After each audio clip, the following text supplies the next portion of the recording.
Hi, this is Nikki Woods, and we are going beyond the studio with Lyfe Jennings Lucid, the new CD. How are you? All is well. All is well. All is well. We talked a little bit about this. You just performed in studio. You did another in studio jam, and we talked a little bit in the interview about the title of this CD, Lucid. And I wanted to talk more about that. What are you clear on now? I mean, I'm just clear on that. In any and everything that you do, you really gotta, look at what do I want from this situation. But I'm also clear about this life thing. It's much more than just a physical thing. The unseen create the seen. So I think that, the unseen should be the starting point for any creation. Yeah? Got it. So tell me why this CD is different for you. What's different than the last one? I think one of the things that's different is I didn't do any production. Oh, really? So to speak.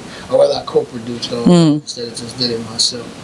I think that this record I had a lot more time to write in a space and nothing else was competing for my attention. It's called jail. Hence. And so how did that change, I guess, the outcome? You talked about now, focusing on what you want from a situation, and I'm assuming that because you got this done, you made the best of where you were at the time. How was that different than writing with a lot of distractions?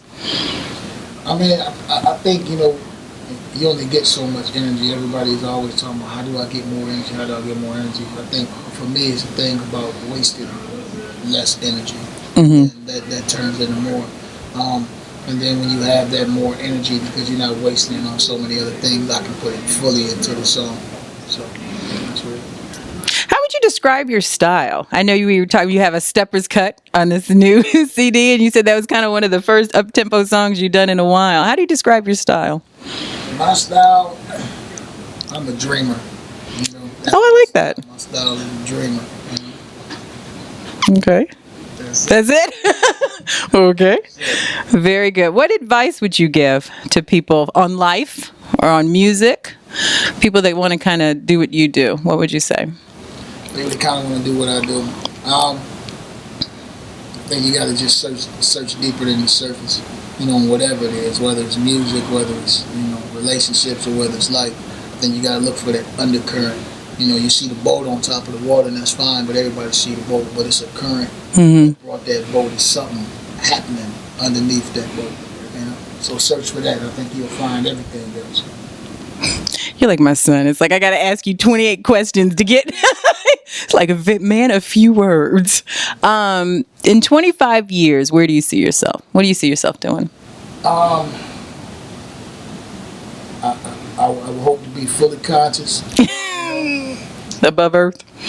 Yeah, Earth, being able to move in between Earth. Well, I guess, in 25 years, that's a real possibility. Be able to see my kids in great relationships and great, work-related things, and being happy in 25 years.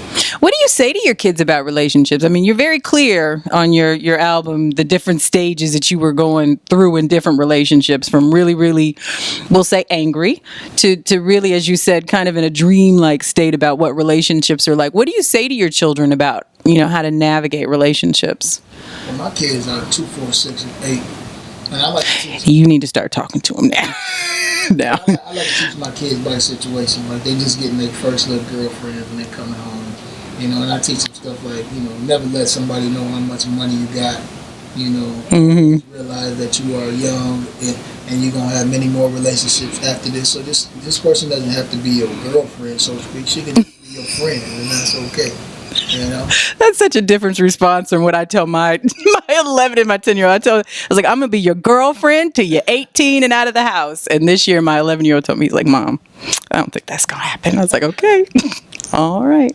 So I guess, and I mean, because this was your second time in prison, so I mean, I guess you realized what was going to happen. But for those, I mean, I guess I'm curious about what was different this time than the first time. What was this experience? What was different about this experience? I think one of the things that was different about this experience is that people dwell on it a lot more.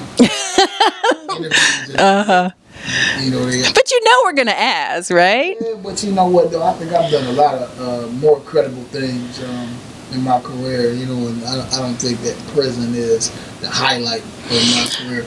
I mean, but that's fine because I know that, you know, humanity as a whole, you know, we dwell on negative things. I think that probably the reason people ask is because, like, I wouldn't ask, like, I think probably the reason that people are so curious with you is because it seems like you have evolved. You know what I mean? So I guess that people are just trying to get from you what you learned. It would be different if you were like still there in that whole mentality thing. And I think people are just nosy. that's our job. Really? Thinking I've evolved. You think I'm just nosy? Yes. That's fine. Yeah. But I don't think it's necessarily nosy in the back. Like, this is what you do for a living. Absolutely. You have to pry. I guess pry is a simile for nosy at times. It's okay.